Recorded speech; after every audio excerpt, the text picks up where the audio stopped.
Salam à tous, Baruch Hashem. On a le sroud de reprendre le livre British Shalom, le jardin de la pureté, pour apprendre à préserver ses yeux, son esprit, et donc à construire le réceptacle de toutes les bénédictions. Comme on a expliqué que le fondement de tout ce qui existe sur Terre au niveau de la réussite matérielle et spirituelle, ça dépend de l'alliance avec Hachem. Et on revient sur ce qu'on a dit dans le dernier cours, que le plus important dans tout ce qu'on va étudier, c'est de comprendre qu'en réalité, ça a un seul but, cette étude qu'on est en train de faire: éveiller notre volonté de vouloir changer positivement et de prendre tous les jours sur soi un moment considérable de prière pour accomplir ce que j'étudie et laisser à Hachem de nous donner les forces de pouvoir changer les hâtes, tranquillement, chacun à notre niveau. Et donc, c'est important de comprendre que tout le fondement sur lequel est basé ce livre-là, c'est la Torah 52 du Likutei Moharan qu'on a étudié ensemble pour ceux qui font Likutei Moharan avec nous, que vous pourrez retrouver sur le groupe ou sur Joie de Vivre. La Torah 52 du Likutei Moharan, où là-bas, Rabbeinu Akadosh, Rabbi Nachman de Breslev, nous enseigne quelque chose d'extraordinaire. Il dit qu'en réalité, quelque chose que avant Rabbi Nachman, personne ne l'avait dit d'une manière aussi unilatérale, tranchée. Et Rabbi Nachman, il est venu dans cet enseignement-là. Il nous dit que par la prière, une prière focalisée sur un sujet, un homme, il peut annuler tous ses mauvais désirs, complètement. Et on va voir ensemble un extrait du langage de Rabbi Nachman de cette Torah-là. Il dit, parce que par le fait qu'une personne va s'isoler seule avec son Créateur, et qu'elle va épancher son cœur et elle va déverser ses paroles entre lui et son Créateur, grâce à ça, il va mériter d'annuler tous les mauvais désirs et tous les mauvais traits de caractère. Là-bas, Rabbi Nachman, il parle qu'une personne, elle va prier avec Hachem sur un seul sujet.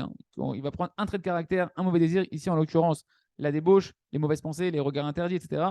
Et qu'il va prier que sur ça, il va mériter, il dit Rabbi Nachman, d'annuler au fur et à mesure tous ses mauvais désirs, tous ses mauvais traits de caractère, jusqu'à ce qu'il va annuler toute sa matérialité et pouvoir réinclure la racine de son âme dans Akadosh Baruch Hu. Okay. Donc, en réalité, il y a des, dans la Misraël, des fois, on dit des discours où on nous fait rester avec le sentiment qu'on va devoir se battre toute notre vie avec les mauvais désirs et qu'on ne pourra jamais véritablement les éradiquer et qu'on ne peut pas les annuler complètement. Mais Rabbi Nachman vient nous dire c'est pas vrai. C'est pas vrai du tout. Il y a une possibilité qui peut prendre beaucoup de temps et qui va demander beaucoup d'efforts et qui va varier en fonction de l'intensité des efforts de chacun. Mais il y a une technique qui est celle qu'on est en train de voir ici qui permet d'annuler tous les mauvais désirs, tous les mauvais traits de caractère complètement, jusqu'à ce que la personne ne se retrouvera plus en guerre avec son mauvais penchant, même le plus petit qui est le plus petit au niveau animal, et qu'il n'aura plus d'épreuves sur l'état à vote, sur ses mauvais désirs. Et il nous dit Rabbi Nachman qu'après que la personne va annuler ce Yetzirah-là, qui en réalité le Yetzirah des mauvais traits de caractère, les mauvais désirs, c'est le Yetzirah qui est grossier, et bien après il y a un Yetzirah qui est beaucoup plus grand, qui est en réalité un Yetzirah, le Yetzirah spirituel, qui est l'ange lui-même du Yetzirah, jusqu'à ce que la personne, au final, elle va rester complètement bonne. Comme ça, il explique Rabbi Nachman dans la Torah numéro 72. On va voir un petit extrait de cette Torah-là. Il dit Rabbi Nachman, car il y a plusieurs notions de Yetzirah. Il y a, ce qui est un peu le cas de nous tous, des hommes petits, qui sont encore très matériels, que leur Yetzirah, leur mauvais penchant, lui aussi, c'est un Yetzirah qui est petit et qui est matériel et qui est grossier. Et la plupart des gens, ils disent Rabbi Nachman, leur Yetzirah, leur mauvais penchant, ça provient du sang qui n'est pas purifié, qui est, à l'intérieur qui est dans le côté de la cavité gauche du cœur, qui est encore très, très en vigueur. Et tous les essentiels des embrouillements qu'on a, etc., ça provient de ce sang qui n'est pas purifié, parce qu'on n'a pas travaillé en réalité suffisamment sur la tchouva. Et bien, tu nous dis Rabbi Nachman, celui qui a un peu de conscience pure et claire, mais il dit même un petit peu de conscience qui est véritablement pure, alors ce Yetzirah matériel et grossier, pour lui, c'est une bêtise, c'est une idiotie. Il n'a même pas besoin de se renforcer pour le vaincre. Et il nous dit, même ce que pour tous les hommes en général, ça paraît quelque chose d'une épreuve terrible, comme il nous dit Rabbi Nachman, l'épreuve de la débauche, de l'adultère, que pour l'adultère, Rabbi Nachman, c'est même pas l'acte, c'est les yeux et les pensées. Il dit, pour une personne qui a un peu de conscience d'Hachem véritablement pure, pour lui, c'est une idiotie, c'est une bêtise, c'est même pas une épreuve pour lui. Même pas une épreuve.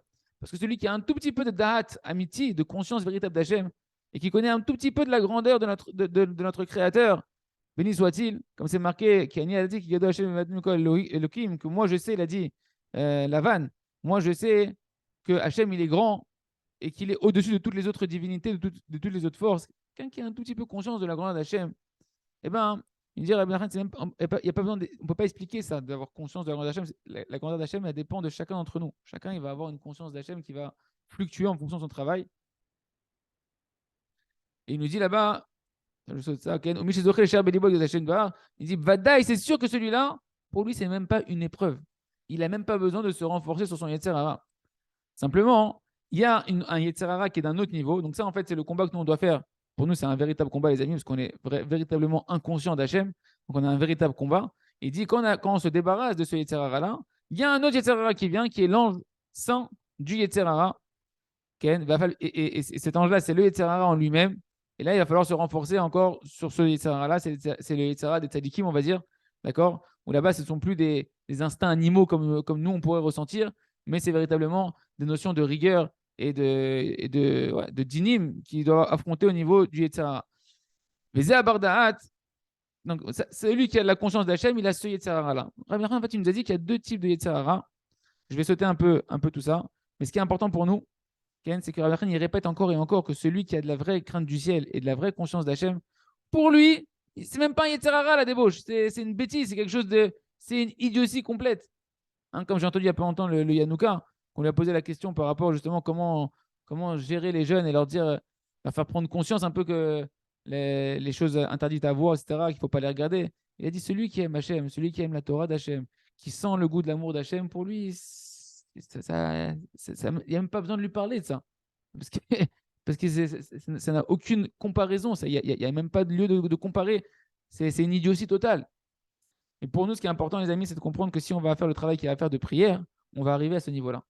On va arriver à ce niveau où le Yetzirah ne sera plus une lutte et que nous aussi, on le verra comme quelque chose d'idiot et de facile à gérer. Et c'est marqué également dans Siyar Sarfei Kodesh, où là-bas, il ramène des histoires sur les Chassidei Breslev de générations passées, que des élèves simples de Rabbi Nachman, ils ont témoigné sur eux-mêmes qu'ils avaient déjà éradiqué complètement la guerre contre le Yetzirah, contre ce mauvais désir.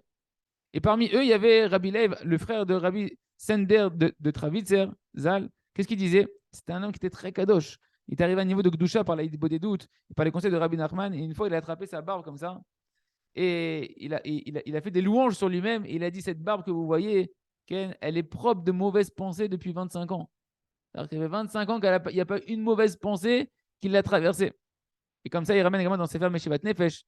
Il dit, c'est pourquoi le mot Chochma, Chochma c'est la sagesse, de la pensée, de la sagesse, c'est les mêmes lettres, Chochma, Chet, Kaf, Mem, He, que Koach, Ma. La force de Ma. Et il dit là-bas, dans Meshivat Nefesh, que les mochin, en réalité les facultés intellectuelles d'un homme, quand on apprend à renforcer son esprit par la Torah, par la conscience d'Hachem, elles deviennent des barrières qui se dressent face à toutes les attaques de la débauche. Et l'essentiel, il nous dit Rabbi Nachman, écoutez bien, c'est très important ce qu'il dit ici, c'est qu'un homme, il doit avoir, chez Yamin Bekocho, tu dois avoir foi dans ta force. Tu dois avoir foi dans la force d'Hachem qu'il a mis à l'intérieur de toi. Et avoir une foi totale que dans ton esprit, dans ton cerveau, ouais, là-bas, Hachem, il t'a mis des forces que tu peux tenir devant toutes les mauvaises pensées, de tous les mauvais désirs, même devant les désirs de la débauche. Pourquoi il dit Rabbi Nachman? Parce qu'en réalité, le cerveau, l'intelligence, c'est là où siège la Neshama, l'âme divine. Il nous dit, Rabbi Nachman, que la Neshama du plus petit des Juifs, du plus, celui que tu penses est le plus grand rachat, le plus grand perdu dans la débauche, ouais. Tant que c'est un juif et qu'il a une neshama, eh ben, elle peut tenir devant le monde entier face à tous ses mauvais désirs. Simplement, ce n'est pas le sujet tout de suite, mais Rabbi Nachman nous dit qu'en réalité, le Yetzirah, c'est comme une souris qui prend l'éléphant, que nous, on a un éléphant avec une puissance extraordinaire et il nous tire par la trompe et il nous fait croire en réalité que c'est insurmontable et il nous fait oublier notre propre force.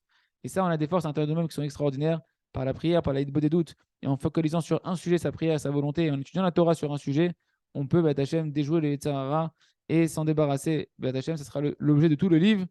Il reste que chacun continue à étudier, à prier dès maintenant, tous les jours, un moment considérable sur ce sujet-là, et les athlètes, voir les changements s'opérer. Hachem, Chazak, Benitrazek.